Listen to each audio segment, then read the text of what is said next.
దమ్మా నీ పేరు సాయి సాహిత్య. నాకు మీ ఫాదరా రండి ప్లీజ్ కమ్ వచ్చి.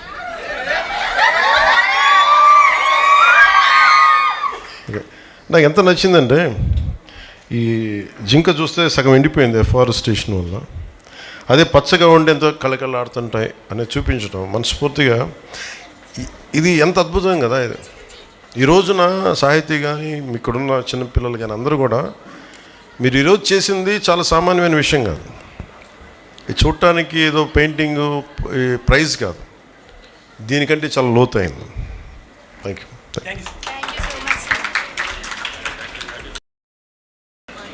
నాకు చాలా చాలా ఆనందంగా అనిపించింది, ఎంత తృప్తి అనిపించిందండి. వాళ్ళకి అలాంటి మీలాంటి వాళ్ళకి మేము ఇవ్వగలిగేది నేను తప్పని పెడతాం. ఇది ఏదైనా సరే ఇందాక మన చిరంజీవి చౌదరి గారు చెప్పినట్టుగా ఇది ప్రభుత్వం చేసేదో లేదంటే ఒక ముఖ్యమంత్రి ఉప ముఖ్యమంత్రి ఎమ్మెల్యేలు చేసేది కాదు, అందరం కలిపి చేసేది. మార్పు రావాలంట.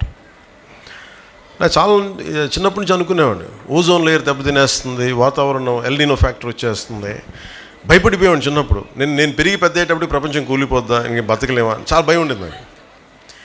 నిజంగా నా భయంకి తగ్గట్టుగానే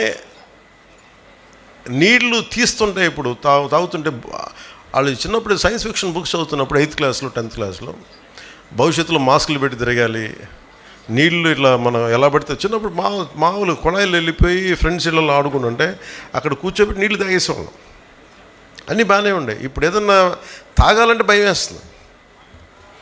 ఆ పరిస్థితి నుంచి స్వచ్ఛమైన నీళ్లు రావాలి అంటే అంత స్థాయికి వెళ్ళాలని ఒక ప్రయత్నం చేస్తున్నాం. అది జరగాలని నేను కోరుకుంటున్నాను. మీకు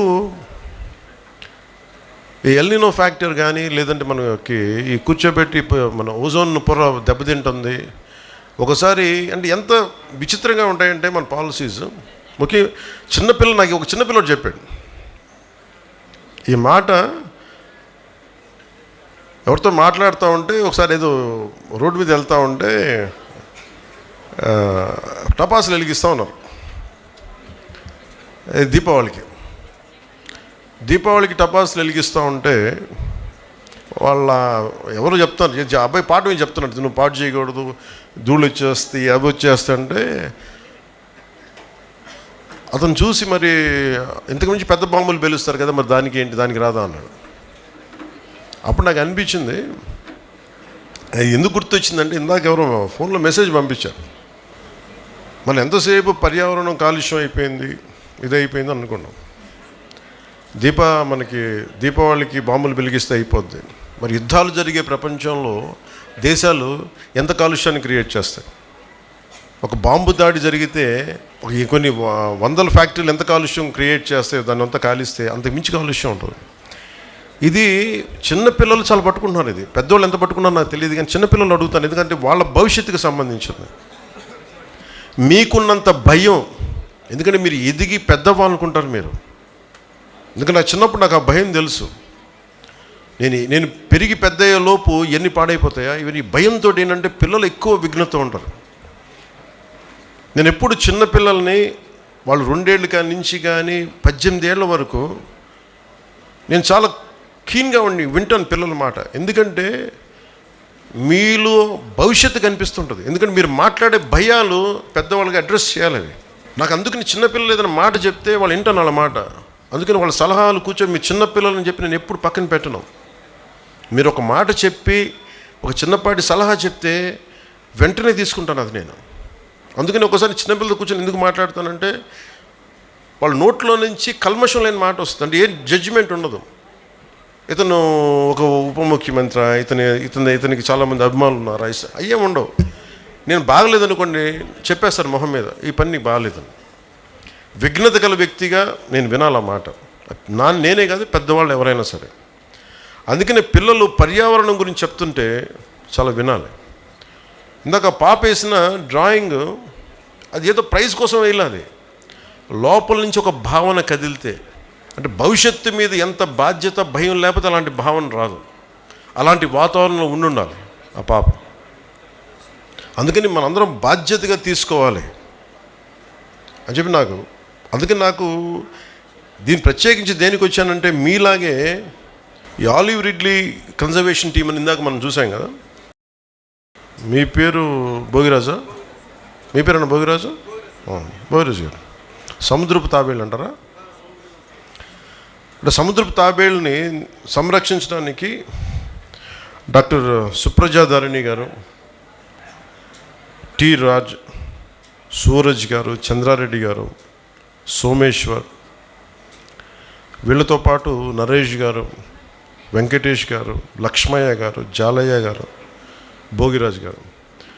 నేను అడిగి ఎంతమంది మీకు ఆర్గనైజేషన్లో పనిచేస్తారంటే, ఒకప్పుడు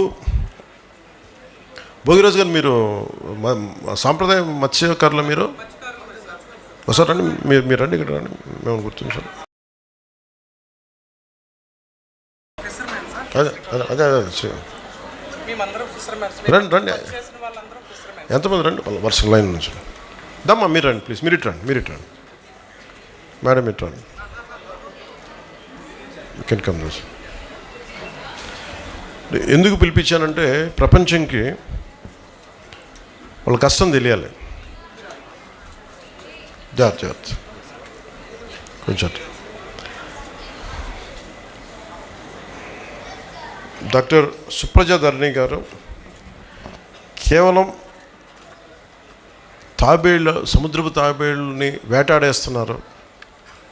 ఒకప్పుడు మత్స్యకార వృత్తిగా ఎంచుకున్నప్పుడు ఇక్కడున్న మన మత్స్యకార సోదరులందరూ కూడా వాళ్ళ వలల్లో చిక్కుకుపోయాయి. వాటి వల్ల వాళ్ళకి దాంట్లో మంచి చెడు తెలీదు. మామూలు చేపలాగా పట్టుకుంటూ వెళ్తే సుప్రజ గారు చెప్పారు, దీనివల్ల ఎంత నష్టం జరుగుతుంది పర్యావరణం కంటే, వేటాడే స్థాయి నుంచి సంరక్షించే స్థాయికి వచ్చారు ఇక్కడ ఉన్న మనం. ఇంతకుమించి గొప్పదే ఉంది చెప్పండి. ఇప్పుడు అటవీ శాఖ చేసింది, అటవీ శాఖ మంత్రిగా నేను మాట్లాడుతున్నానంటే దాంట్లో పెద్ద విషయం కాదు. అది వాళ్ళకి అది అవసరం లేనిది, పట్టించుకోకర్లా. కానీ నిజంగా భూమాతని నమ్మితే, ప్రకృతిని నమ్మితే, ప్రకృతిని పూజిస్తే, వాళ్ళ సహజమైన వృత్తిని కూడా అర్థం చేసుకొని దీన్ని మనం పట్టకూడదు, సాంప్రదాయ వృత్తి దీనికి సంబంధించి పట్టుకోకూడదని అడవిలు వలల్లో చిక్కితే వాటిని జాగ్రత్తగా కట్ చేసి, ఒక్కొక్క వల కట్ చేయడం అంటే కూడా నష్టపోవడం అనమాట. వాళ్ళు నష్టపోయి ఆ వలలు కట్ చేసేసి మళ్ళీ వాటిని వదిలేయటం. అంత మనస్ఫూర్తిగా అంటే మనం అనుకుంటాం కదా, ఒక్క మనిషి ఏం చేయగలరని. ఒకళ్ళు అనుకుంటే చేయగలరు. నేను చాలాసార్లు చెప్తాను, one man's courage makes a majority. ఒక్కళ్ళు అనుకుంటే చాలు. ఇక్కడున్న ఒక్కొక్క బిడ్డ, ఆడబిడ్డ కానీ అబ్బాయి కానీ, స్కౌట్స్ అండ్ గైడ్స్లోని ఒక్కొక్కళ్ళు కానీ ఈ దేశాన్ని, ఈ సమాజాన్ని మార్చగలిగే శక్తి సత్తా ఉన్నవాళ్ళు మీరు. సుప్రజ గారు ఒక్కళ్ళు అనుకొని, ఆవిడికి తోడుగా రాజు గారు, సూరజ్ గారు, చంద్రారెడ్డి గారు, సోమేశ్వర్ గారు, ఇలాంటి వాళ్ళందరూ జాయిన్. ఒక్కళ్ళు అనుకోవాలి ఫస్ట్. ఆవిడ అనుకున్నారు ఫస్ట్ ఏదో చేద్దామని. ఆ చేయడం మూలంగా దానికి ఫారెస్ట్ డిపార్ట్మెంట్ కలిసి వచ్చి, ఫారెస్ట్ డిపార్ట్మెంట్ కూడా ఇందాక మన చిరంజీవి చౌదరి గారు చెప్పినట్టుగా కూడా అన్నీ చేయలేం మనం. సో స్టేక్ హోల్డర్స్ ఉంటారు, చాలామంది కలుపుకొని వెళ్ళాలి. ఆ కలుపుకుని వెళ్ళే భాగంలో మనకి సుప్రజ గారు రావటం, ఇవన్నీ చాలా కదిలించేసింది మనకి. నేను చెంచుల దగ్గర నుంచి నేర్చుకుంది. మనం ఏమనుకుంటాం, ప్రకృతిలో పాఠాలు నేర్చుకున్నవాళ్ళు మన మత్స్యకార జీవన విధానం మీద ఆధారపడ్డ వాళ్ళందరూ ప్రకృతి, వాళ్ళ స్కూల్స్కి వెళ్ళక్కర్లా. ఒక మెరైన్ బయాలజిస్ట్ కంటే కూడా ఎక్కువ నాలెడ్జ్ ఉంటుంది వాళ్ళకి, ఎక్కువ జ్ఞానం ఉంటుంది, వాళ్ళు పట్టుకోగలరు. సో అలాగే నేను చెంచుల దగ్గర నుంచి, మన నాగార్జున టైగర్ రిజర్వ్ దగ్గర నుంచి నేను చెంచులు వాళ్ళ దగ్గర నుంచి నేర్చుకుంది. పెద్ద పులిని వాళ్ళు ఎలా మాట్లాడతారంటే, అది పులి ఇట్లా మాట్లాడరు. పెద్ద పులిని పెద్దమ్మ దేవుడు అంటారు, ఎలుగుబంటిని లింగమయ్య అంటారు, అడవి పందిని బంగారు మైసమ్మ అంటారు, రేచుకుక్కని బవరమ్మ అంటారు. అంటే ఇది మన జీవన విధానానికి అంత లోపలికి వెళ్ళిపోయింది. మనకున్న కూర్మ అవతారం కానీ, వరాహ అవతారం కానీ, మత్స్య అవతారం కానీ, అంటే ఇది మన సాంప్రదాయంలో భాగం. మనకి పర్యావరణ పరిరక్షణ, వసుదైక కుటుంబం అంటే కేవలం మన ఒక్కరి కోసమే కాదు, మానవుల కోసం ఒకటికే కాదు, కొన్ని కోట్లాది జీవరాశుల్లో మనం ఒకళ్ళం. Maybe we're dominant species. Maybe మనం డామినేట్ చేసేసాం మన టెక్నాలజీతోటో మన ఎవాల్వ్మెంట్ వాళ్ళతోటో. కానీ మనం అర్థం చేసుకోవాల్సిన, మనం ఎదగని మన మీద డిపెండ్ అయిన జీవరాశుల్ని, ఆధారపడ్డ జీవరాశుల్ని కాపాడటమే దీని ముఖ్య ఉద్దేశం. అందుకే ఈ వారోత్సవాలకు వచ్చిన మీ అందరికీ కూడా ప్రత్యేకించి నా మనస్ఫూర్తిగా నా ధన్యవాదాలు. టీచర్స్కి అందరికీ నాకు ఈ అపూర్వమైన అవకాశం ఇచ్చినందుకు మనస్ఫూర్తిగా ధన్యవాదాలు తెలుపుకుంటూ, ఇక్కడికి వచ్చినప్పుడే నేను చెప్పేసి ముగిచ్చేస్తాను. ఇందాక ఇదే ట్వీట్ చేశాను, అది మీకు ఆ ట్వీట్ సారాంశం మీకు తెలియజేస్తాను. Ecological conservation is not an option, an absolute necessity. Vasudhaika Kutumbakam literally means the world is one family. It is a foundation of our civilization. The world is not just for humans alone, but for all the flora, fauna, and the ecosystem which supports the entirety of Earth. We are just one among millions of species. True Vasudhaiva Kutumbakam means living in peace and harmony with all its life forms.